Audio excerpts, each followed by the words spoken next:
Howdy, folks. This is just a reminder that if you like this content, you can help me out by liking, commenting, and especially by subscribing.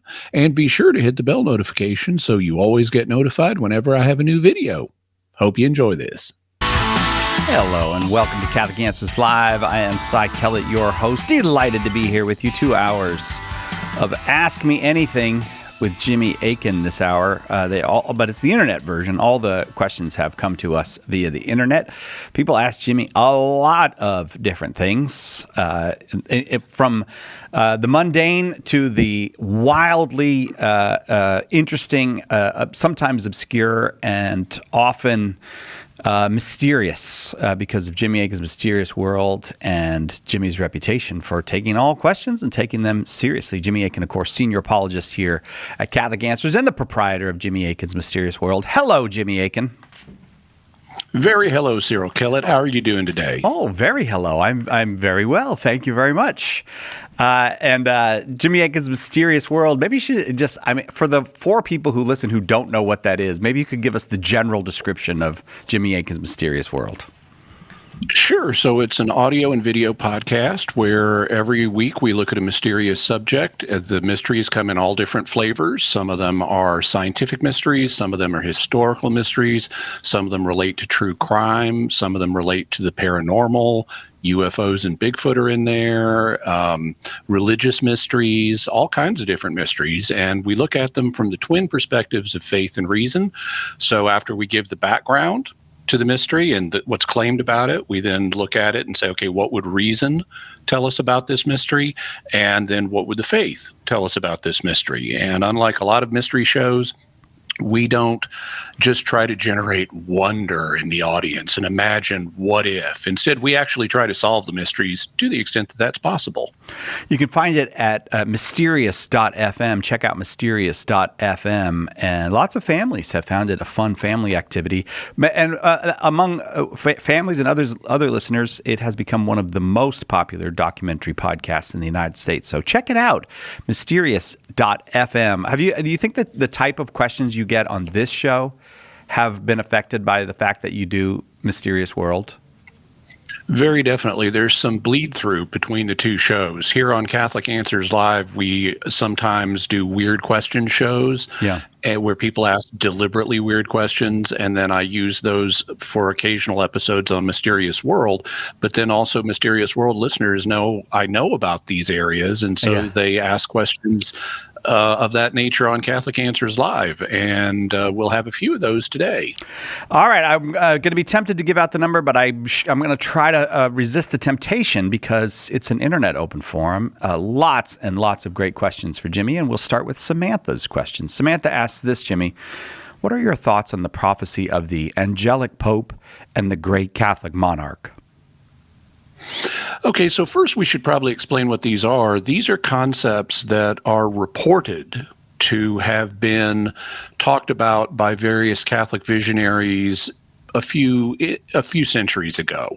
The angelic Pope was going to be a really good reformer Pope who was going to, make stuff in the church right, the way it ought to be. And the Catholic monarch was going to be a European leader who was a king, who was very powerful, and who was going to be a devout Catholic and really make stuff in the secular sphere in Europe run the way it ought to. So it's kind of a tag team, these two great figures, the angelic Pope and the Catholic monarch.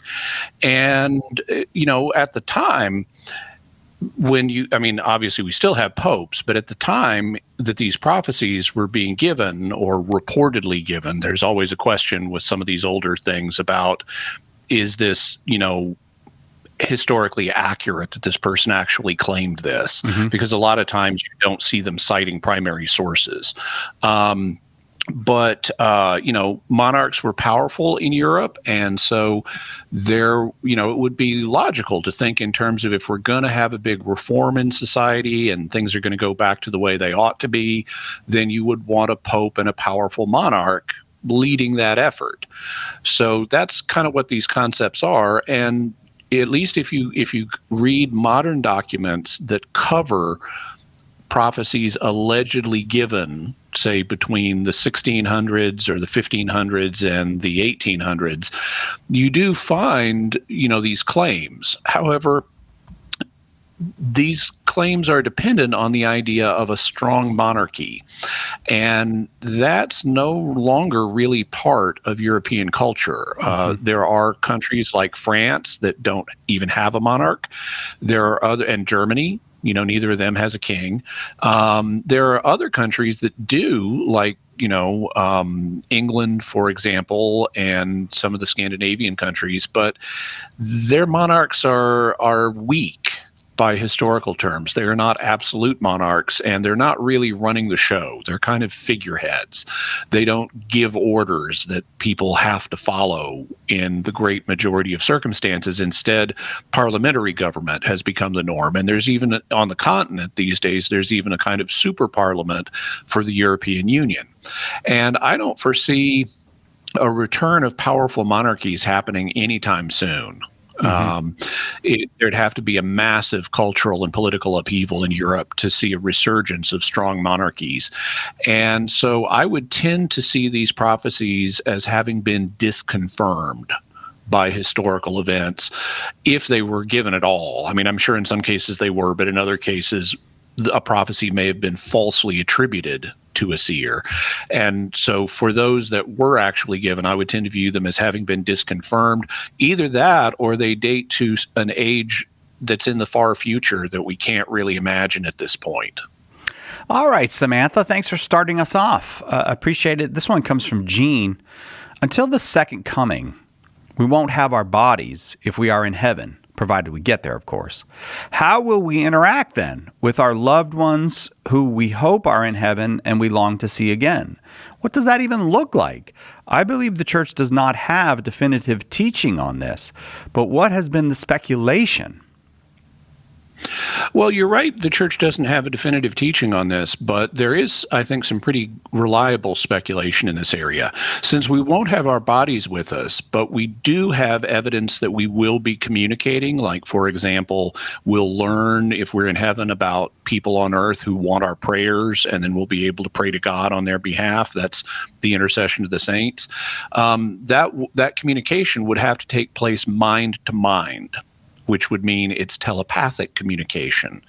Now, there are different ideas about how that telepathic communication might take place. For example, one view that was supported, for example, by St. Thomas Aquinas is that essentially between humans, that telepathy would all happen through God. So God is like a heavenly internet router that will take messages from earth, route them to the saints in heaven, and then the saints in heaven will pray to him, and he'll have an effect on earth. And so God is mediating all of these messages, all of this comm traffic. On the other hand, we have some evidence from parapsychology of human-to-human telepathy here on earth. And if that's true, then God might be superintending the process the way he superintends everything in creation, but we might be directly telepathically messaging each other.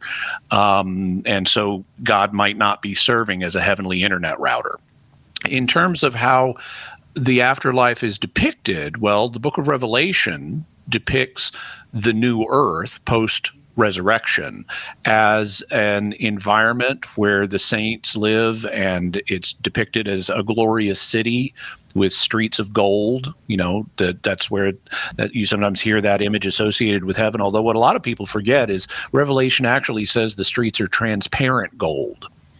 Also, Revelation depicts the gates of this city. It says there are 12 gates, and they're made out of giant pearls with like a gate carved into it, the giant pearl.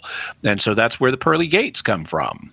So you can imagine these big spherical pearls with gates carved into them, city-sized gates.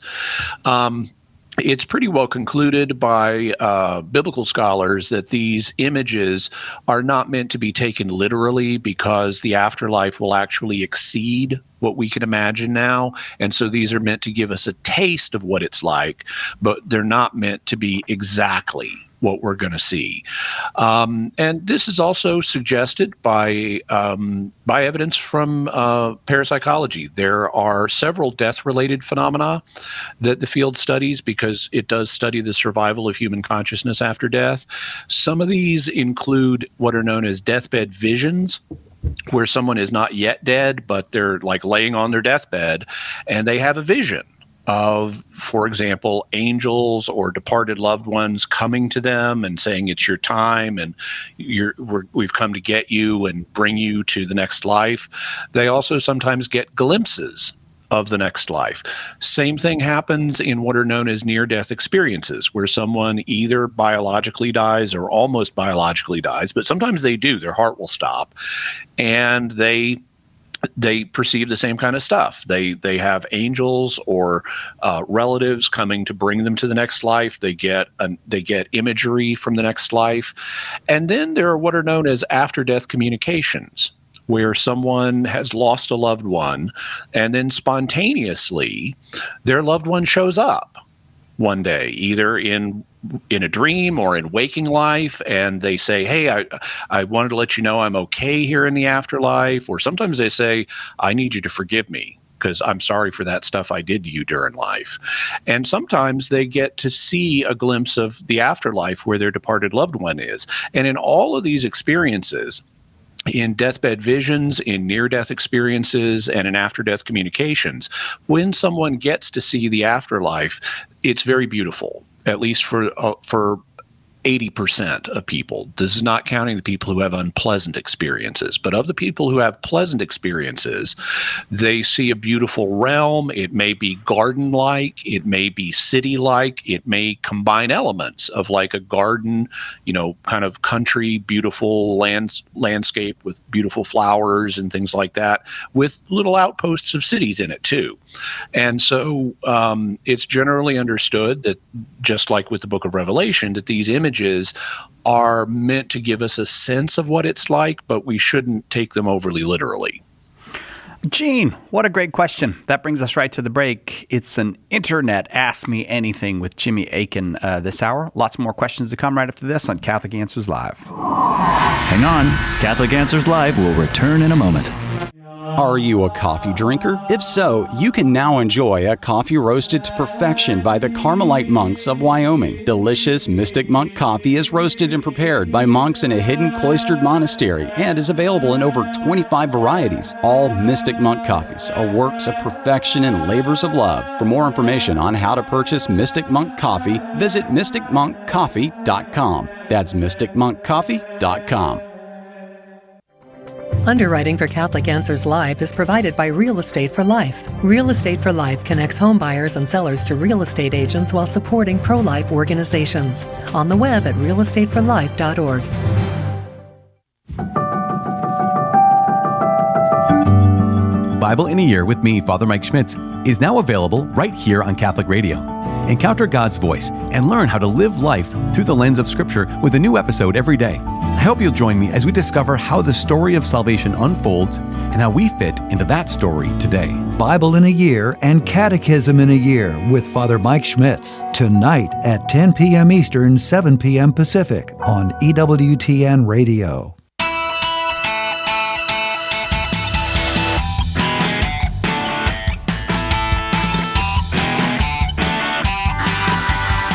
Welcome back to Catholic Answers Live. Jimmy Akin is our guest, and Jimmy gets a lot of questions from a lot of different sources, and sometimes we gather them up and we do an internet show. And all these questions come from the internet.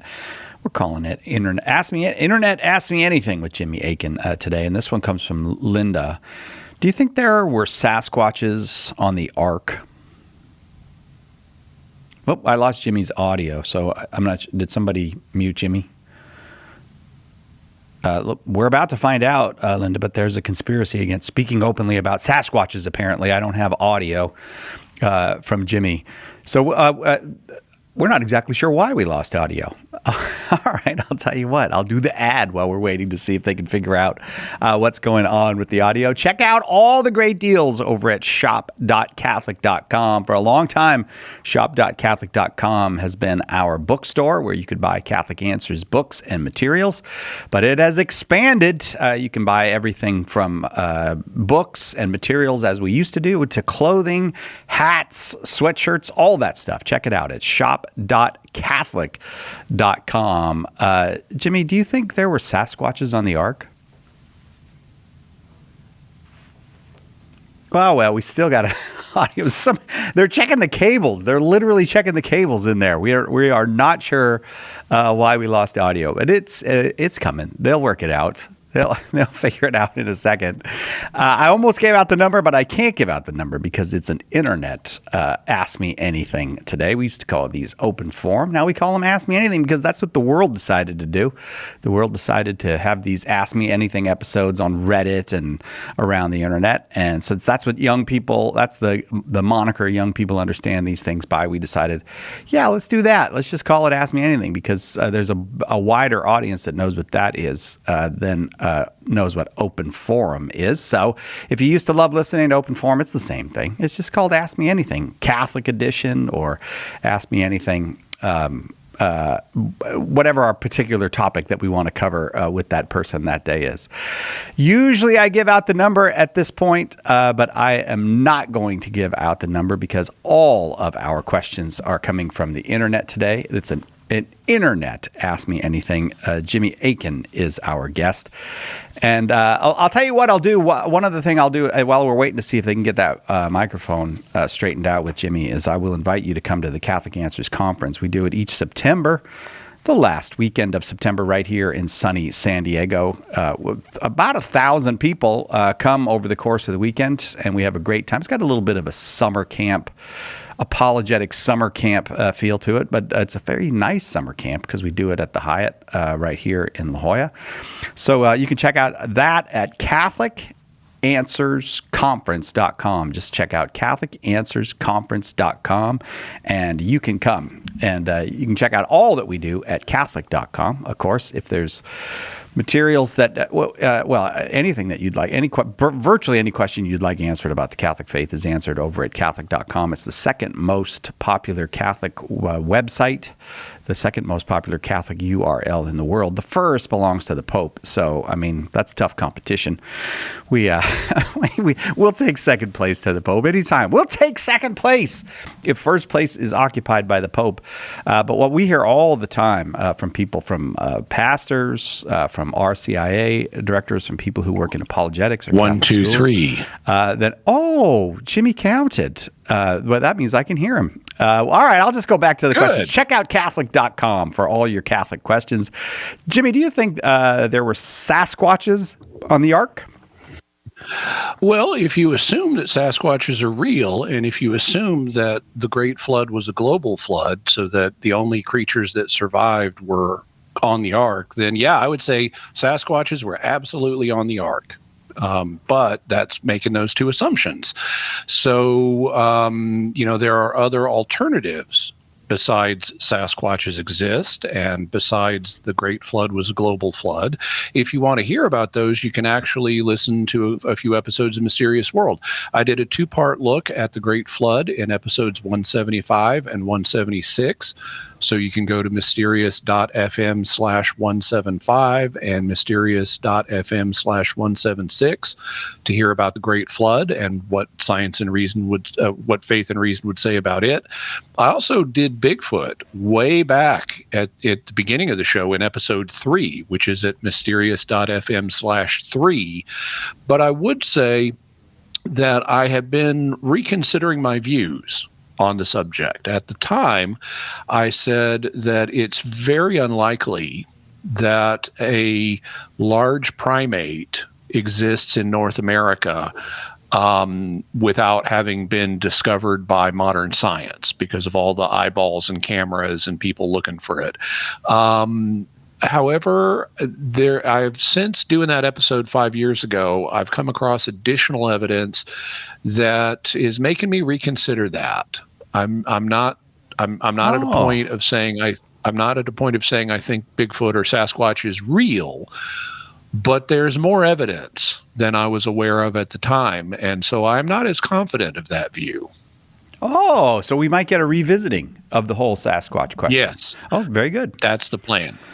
Well, Linda, we made you wait for your answer, but thank you very much for the question. It's an internet Ask Me Anything with Jimmy Akin. Eric wanted to know this, Jimmy. We say the Trinity is 3 persons. I've been told on inquiry that these are not 3 selves as we would normally understand persons. But I'm also told that the Holy Spirit is the love between the Father and the Son, and that the Holy Trinity is a community, but only distinct selves can love each other or be in community. Both of these, it seems to me, cannot be true. Can you elaborate? Yeah, and I think part of the issue here is Eric is encountering people using terminology that does not have a precise theological definition. There is a precise theological definition for person. This term, the classic definition, was given by the philosopher Boethius, who lived back in the, say, 500s, and he defined a person as an independent substance with a rational nature. But self does not have a precise theological definition.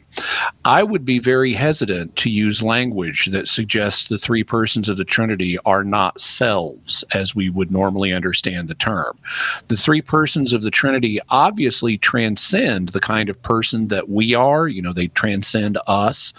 In fact, they are the prototype for all finite persons. You know, God is 3 persons from eternity. These are infinite persons that share a divine nature, and we're kind of cheap knockoffs. So God is the prototype of persons compared to us. And I would tend to say, since selfhood is associated with personhood, I would tend to say that the 3 persons are also the prototype selves.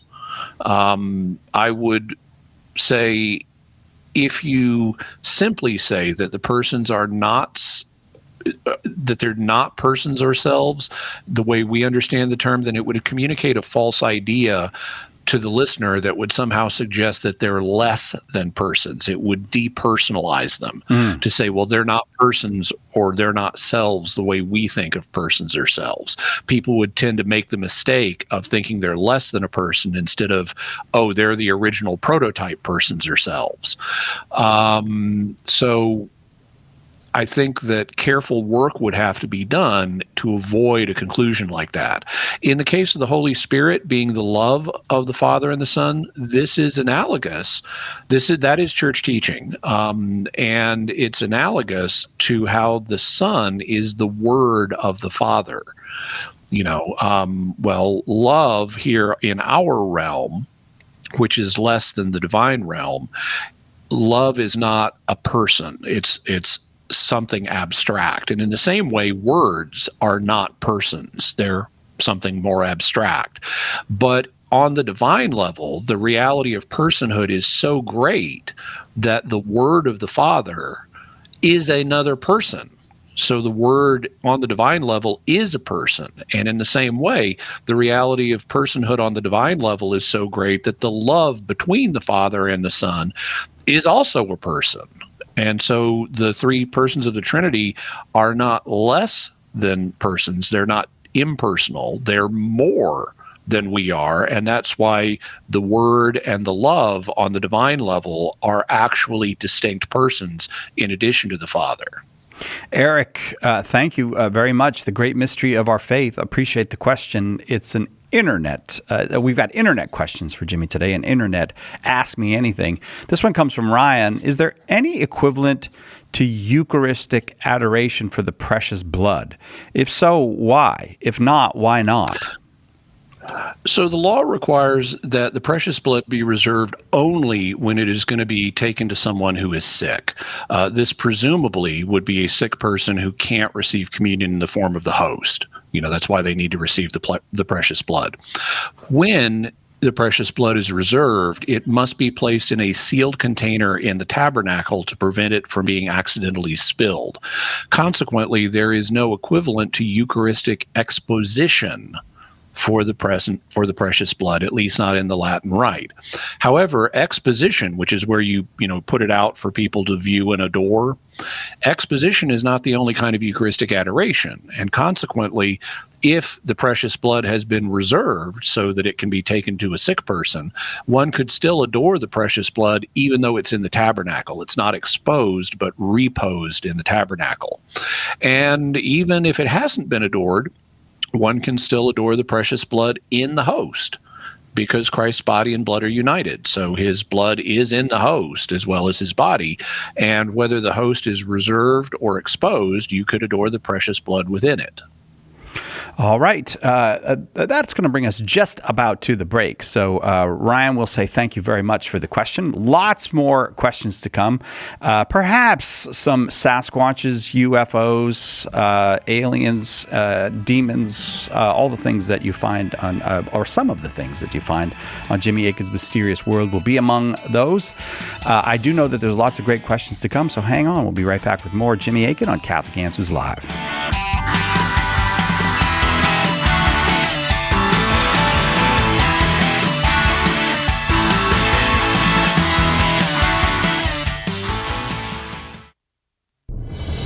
When the resurrected Jesus appeared to disciples on the road to Emmaus, they didn't recognize him until the breaking of the bread. The same is true today. In the Holy Eucharist, we really meet Jesus. In The Eucharist is Really Jesus, author Joe Heschmeyer explains how knowing Jesus in the Eucharist is the key to understanding all of Christian faith. Order your copy of The Eucharist is Really Jesus today at shop.catholic.com or get it at a good Catholic bookstore. Our Lord needs articulate defenders of the truth to spread the joy of the Catholic faith. Catholic Answers Monthly Giving Club, Society 315, helps you fulfill the call in 1 Peter 3:15 to always be prepared to make a defense for the hope that is in you. For as little as $10 a month, you'll help Catholics grow in faith, bring lapsed Catholics home, and lead non-Catholics to the truth. Go to casociety315.com and join today. As we read the Gospels, every Christian faces the question again and again, what does Jesus mean? Getting the answer right is critical to both growth in holiness and fruitful evangelization. Want to know Jesus better so you can introduce him to your friends? Then it's time to get serious about understanding his words. Why not join Catholic Answers for our 10th annual Apologetics Conference? Learn from me the parables, sermons, and conversations of Jesus Christ. September 26th through 29th, right here in sunny San Diego. Learn from our guests, Dr. Scott Hahn and Kimberly Hahn, Dr. Ray Garendi, Father Sebastian Walsh, Billy Junker, Father Paul Check, and, of course, all of your favorite Catholic Answers apologists. It'll be 4 days of fun, faith, fellowship, and a live radio show. Seats are still available, but going fast. Visit CatholicAnswersConference.com or call 1-888-291-8000 today.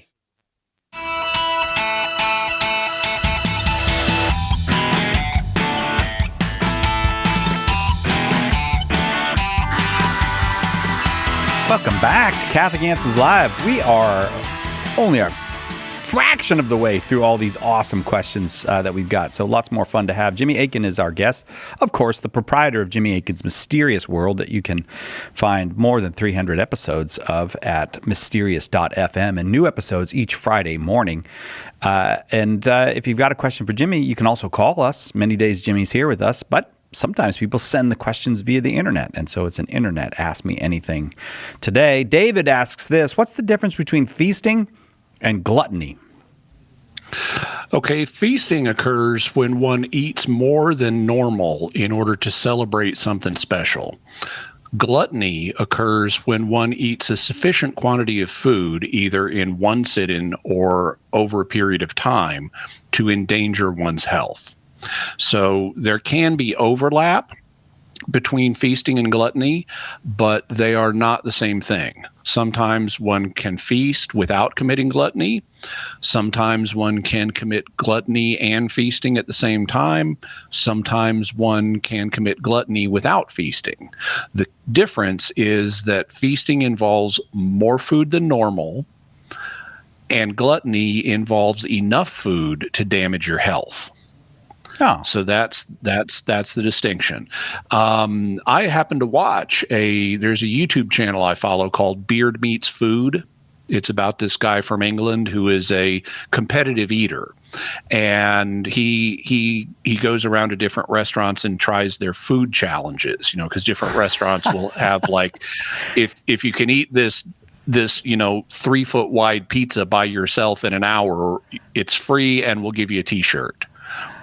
Restaurants will have different food challenges. And so every week, Beard Meets Food goes to different restaurants around the world and takes on their food challenges. And he normally succeeds, and he normally eats a very considerable amount of food. I watched him eat recently. His most recent one at the time of recording was I think it was a lobster roll, which is a kind of lobster meat sandwich, and French fries that together weighed 8 pounds.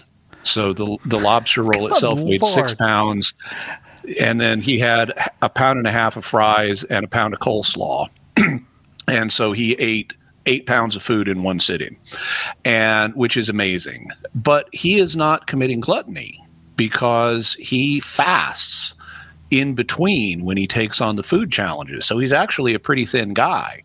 So he's not eating enough to damage his health. That's what makes it gluttony.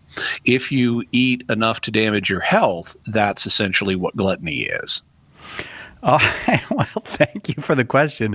Beard Meets Food. At least in a modern context. Historically, if you ate so much you could commit gluttony in other ways too. Like, let's suppose your family has a limited food budget and you just pig out and eat food that takes food out of the mouths of your wife and children. Well, then that would be gluttony too. Gluttony is eating enough food that it causes harm either to yourself or to others. David, thank you for the question. This one comes from Stephanie. Someone with the surname of Murray said the name meant they are descended from Mary after she moved to France. I don't know. So pardon my French, but WTH question mark.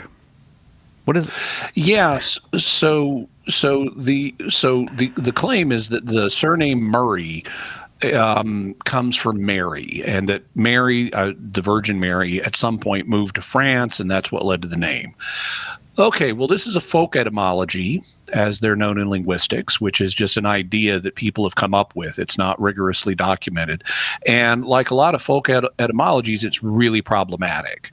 In the first place, Murray is not a French name. Murray is a Scottish and Irish name, and we know where it comes from. This is where a lot of folk etymologies stumble, is linguists, and specifically etymologists, can go into the historical record and see how the name developed. And in the Scottish version of the name, it developed from Moray. Moray being derived from Gaelic roots that mean sea settlement. So if you came from the sea settlement, you came from the Moray, and your last name became Murray. Some versions of the Irish version reportedly mean things like descendant of the servant of Mary, which would be a title of religious devotion. One of your ancestors considered themselves a servant of Mary, and so you get the name Murray that way. But we have no good evidence of Mary coming to France. All right. When I was reading it, I was thinking maybe Mary Magdalene is, because that's the one that sometimes you hear the legend of. Mary Magdalene came to France, but anyway. Same thing applies to Mary Magdalene. Yeah. No good evidence of that happening. Stephanie, thank you very much for the question. Trey asks this: make or dismiss the case that after the resurrection, Jesus appeared to Mother Mary first and in private. So the only reliable accounts that we have of who Jesus appeared to after the resurrection are found in the four Gospels and the book of Acts and 1 Corinthians 15. None of these sources mention Jesus appearing first to his mother. Therefore, we have no good evidence that such an event happened. It's possible that it did, and I can understand how pious sentiment might lead someone to propose that it did, but we don't have good evidence that it did. All right. Thank you very much, Trey. Let's go to Robert's question. What's a good book that talks about how the apostles died rather than denying the resurrection?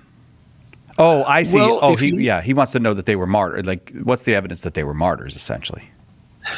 Yeah, so this is a subject that comes up in a lot of apologetics books about the resurrection, and there have been a number of good ones recently.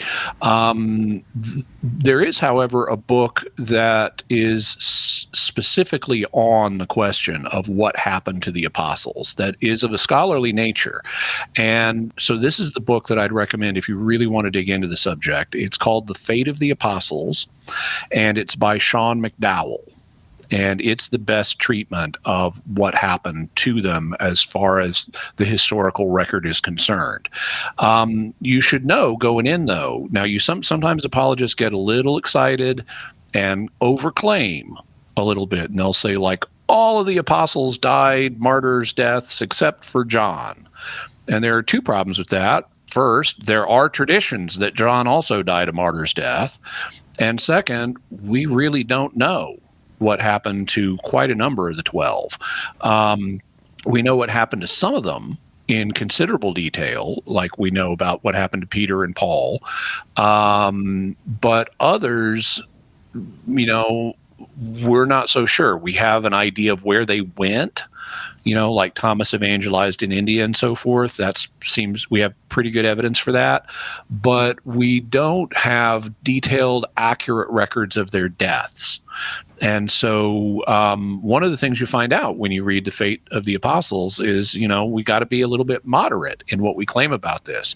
What we can claim is with high confidence is that they definitely suffered in life rather than deny the resurrection. We see that happening just in the book of Acts, and in 2 Corinthians, Paul has a list of all these things that he suffered on account of his ministry. He gets stoned and he gets beaten with rods and he gets shipwrecked, and he says, this happened to me this many times and this happened to me this many times, and all that's by AD 53 when 2 Corinthians was written.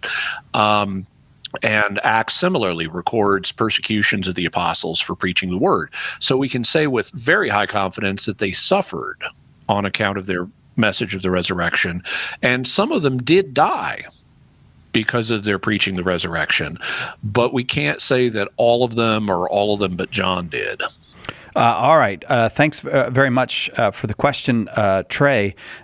Jimmy, I just had my own question as you were talking. Have you ever published like in a chart form when the books of the New Testament were written? I know you've written about it, but I've never seen like like a little chart that could say this one was this year, this one was this year.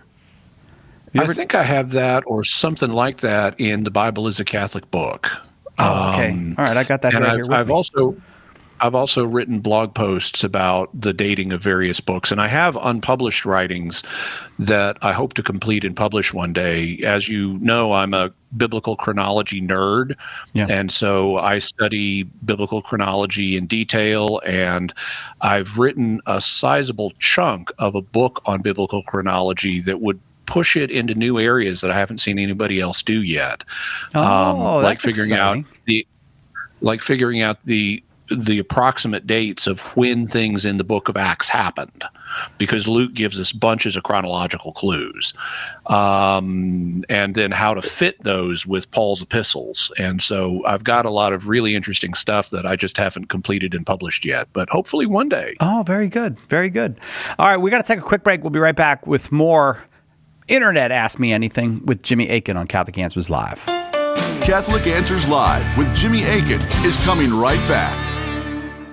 The Catechism defines evangelization as the proclamation of Christ and His gospel by word and the testimony of life. But what does that look like in real life? It looks like St. Paul street evangelists out in the public square, sharing the good news. We're a Catholic nonprofit that starts conversations by handing out free sacramentals. Then we employ our method of listen, befriend, proclaim, and invite. Catholic Answers is supported in part by St. Paul Street Evangelization. Visit streetevangelization.com to learn more. This is Jim Pinto, Director of EWTN Media Missionaries. EWTN's mission is to spread the eternal word and to teach others that Jesus Christ is the way, the truth, and the life. You can help EWTN share the good news by becoming a media missionary. Visit EWTNmissionaries.com today and join us in sharing the eternal word with the world.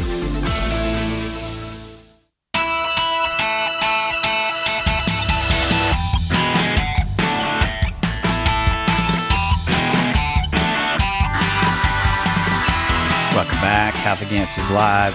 Lots of questions from the internet for Jimmy Akin this hour. It's an internet Ask Me Anything. Jimmy Karen wants to know this. Okay, Jimmy, I have a weird one for you. Well, we'll see how weird it is. That's the way I always feel. Whenever anyone says, Jimmy, I have a weird question for you, I think, have you listened to Jimmy Akin? Like, this better be weird because he gets some really weird stuff. All right. I just hope I get a chance to hear your answer. What's all this about red heifers being prepared for slaughter in Israel as fulfillment of a prophecy? Okay, so this is something that comes up in the news periodically because of an organization in Israel known as the Temple Institute, which is based in Jerusalem. The Temple Institute is a Jewish organization that is wanting to actively prepare for a restoration of the Jewish temple with a restoration of animal sacrifices. And this is a controversial position in Judaism. There is, in many branches of Judaism, a belief that there will be a future third temple. But there are some controversies about it. According to some Jews, there will be a future third temple in Jerusalem, but only God gets to build it. It's not going to be built by human hands. Or, according to others, it can only be rebuilt by the Messiah. So you've got to wait until the Messiah shows up before the temple will be rebuilt. And then others would say, nah, you don't got to wait for God or the Messiah. You can just go ahead and do it. But there's a problem with that because the Jewish Temple Mount is where the Dome of the Rock is. And the Dome of the Rock is a big, important shrine in Islam, and it would cause a massive, massive war if you tried to, that could threaten the existence of Israel, if you tried to rebuild the temple on the Temple Mount where the Dome of the Rock is. Now, there have been some proposals of, well, maybe we could build it slightly adjacent and it wouldn't involve interfering with the Dome of the Rock, but that's not going to, there are other people who are going to say, no, we got to build it right where the Dome of the Rock is. Also, in addition to the problems with rebuilding it, there's also a current in a lot of Judaism that says, we don't really want animal sacrifices back. Having a temple where we can worship God, that's one thing. That would be a good thing. But we don't really want to be, slaughtering bulls and goats and sheep and pigeons and stuff like that and sprinkling their blood and taking their entrails and doing stuff. So not all Jews are sold on the idea of restoring animal sacrifices, but the Temple Institute is.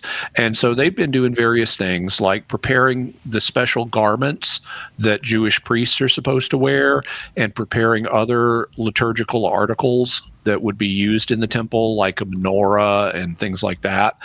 And one of the rituals that's described in the Old Testament does involve what's known as a red heifer, although in Hebrew it says the red cow. This ritual is found in Numbers 19, and basically you take a blemishless, so it's got no faults, you take a blemishless red heifer, a heifer being a young female cow that has not given birth, or been worked according to Numbers 19. So you take this young heifer and you sacrifice it, and then you burn it, and you take its ashes and you mix them with water, and then you can use and some other stuff, and then you can use this water as a rite of purification, particularly for the impurity, the ritual impurity that an Israelite would incur from coming into contact with a corpse. So like you let's say you're a hospital worker, somebody dies, you've got to handle the body, and you're now ritually impure. Well, you could go and use this water to purify yourself. Okay, so in evangelicalism, in Christianity, there is big belief in many evangelical circles that there will be a third temple, and that the rebuilding of the third temple will be associated with the end times, with the second coming of Christ, things like that. And so evangelicals have been very interested in the Temple Institute and what it's trying to do. And so periodically, the Temple Institute has been looking for red heifers that could potentially be used, and they found a number of candidates over the course of time. Some of them have been dismissed once the rabbis got a chance to look at them and said, it's actually not what we're looking for. It's got this minor ding here. It's got a little blemish. But they continue to look for them, and because of interest in all of this in evangelical circles, it pops up in the Christian news sometimes. All right, Karen, thank you very much. I don't know how weird it was, but it sure was interesting. Appreciate the question. This one comes from... I read a book recently a few months ago by a British researcher called High Strangeness. Yeah. And his name is Jack Hunter. He's actually a parapsychologist, and he works a lot in a field known as paranthropology, which is the application of parapsychology to anthropology. And his book is called High Weirdness or High Strangeness, I forget which one. And I read it and I thought, it's not that weird. I've seen a lot weirder. It's pretty hard to out-weird Jimmy Akin. I like the idea of just walking around the heifer like you're walking around a rental car looking for dings or bumps or something like that. Karen, thank you for the question. This one comes from Jenna. Please give your feedback on this statement. Receiving on the tongue is the default option. Well, that used to be the case in the Latin Rite. For a long time in the Latin Rite, the laity only received communion on the tongue. And so that was the default. Then, following the Second Vatican Council, an indult, meaning a permission, was given to also receive in the hand. And under that scheme, it would still be that the default is you receive on the tongue, but you're also permitted to receive on the hand. But now we're in a third stage where, according to the general instruction of the Roman Missal, this is Germ 160, if you want to look it up, the consecrated host may be received either on the tongue or in the hand at the discretion of each communicant. So the way the law is currently phrased, it doesn't establish a preference for either one. We're no longer in the period where there was an indult to receive in the hand. Instead, the law has now put them on the same level. Now, I personally always receive on the tongue, but that's a matter of my own personal piety.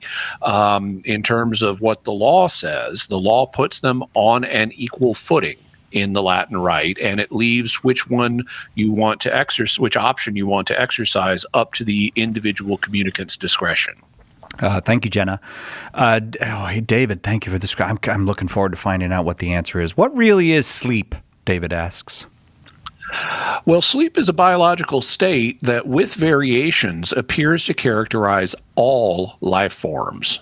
So it's not just humans, it's not just mammals like dogs and cats, it's not just birds or reptiles. Fish seem to sleep. Insects seem to sleep.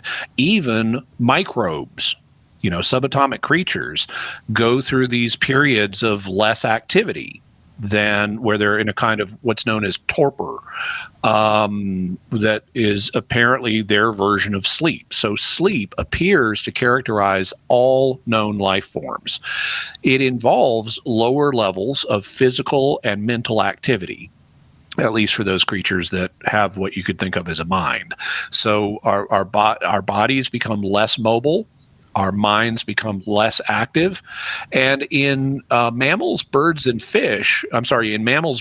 reptiles, we have evidence for dreaming, and that would suggest that either dreaming is really useful because that it evolved multiple times in different branches of the tree of life, or more likely it evolved once about 360 million years ago, when the last common ancestor between those branches would have existed, and it's been so useful that evolution has kept it around. There's some kind of selection pressure on the genes that cause dreaming.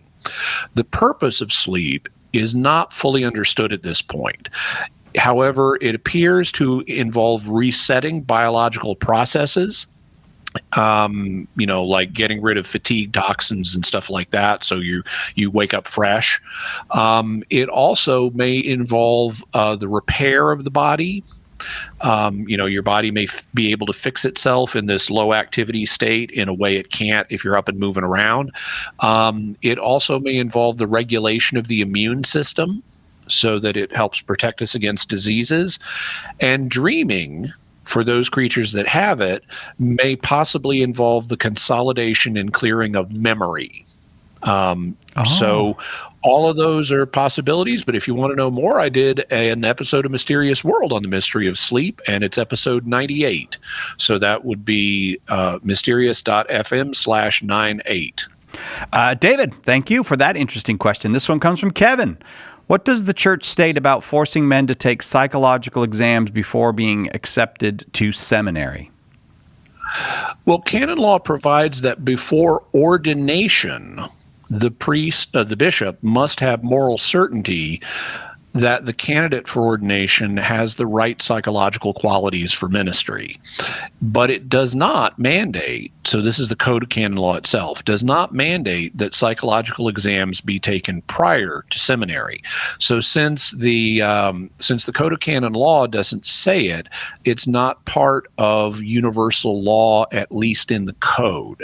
So any regulations pertaining to this are going to be either in particular law or in some kind of, meaning the law of a particular territory, or they're going to be in something other than the code. Now, I would say it's not unreasonable to do some kind of psychological testing before you admit someone to seminary, because if the person is not going to be suitable, I mean, seminary takes, years. And if someone's not going to be suitable in the end, then it's going to waste your time and your money and a lot of frustration on the part not just of the church officials, but also on the part of the person who's going to seminary. So if it could be determined ahead of time whether or not a candidate is a good fit psychologically for the ministry, then it would make sense to do it before you admit them to seminary. And since the sex abuse crisis broke out, there has been a greater emphasis on pre-seminary screening of candidates. So you don't have guys who are not suitable, who get all the way through the program, and then it's hard to say, no, sorry, last minute you don't get ordained after you invested 5 years preparing for this. So it does make some sense to have some pre-seminary screening incorporating psychological testing. Key documents to read in this include a Vatican document that is called Guidelines for the Use of Psychology in the Admission and Formation of Candidates for the Priesthood. So that's Guidelines for the Use of Psychology in the Administration and Formation of Candidates to the Priesthood. There's also a United States Catholic Conference of Catholic Bishops document called Guidelines for the Use of Psychology in Seminary Admissions. And then there's also a USCCB document called Program for Priestly Formation, which is currently in its 6th edition. And so those are 3 documents I'd point Kevin towards if he wants to read more about this and the details of what the regulations here in the United States are in this regard. I would also say, though, that there's a big caveat here, because psychology is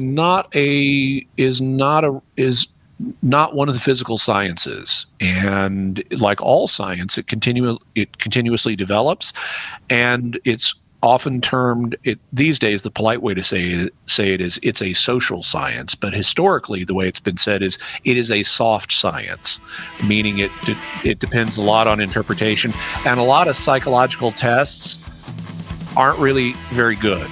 For example, the MMPI, or Minnesota Multiphasic Personality Inventory, it doesn't really tell you very much. And so there can be a tendency to attribute too much significance to the psychological tests we have available to us now.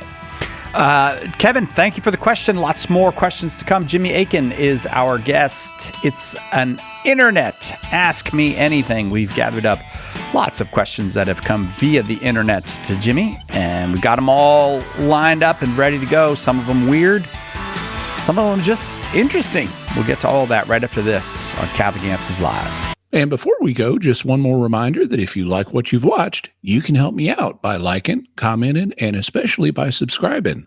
I'm trying to grow my channel, and I'd really appreciate your help. Thank you, and God bless you.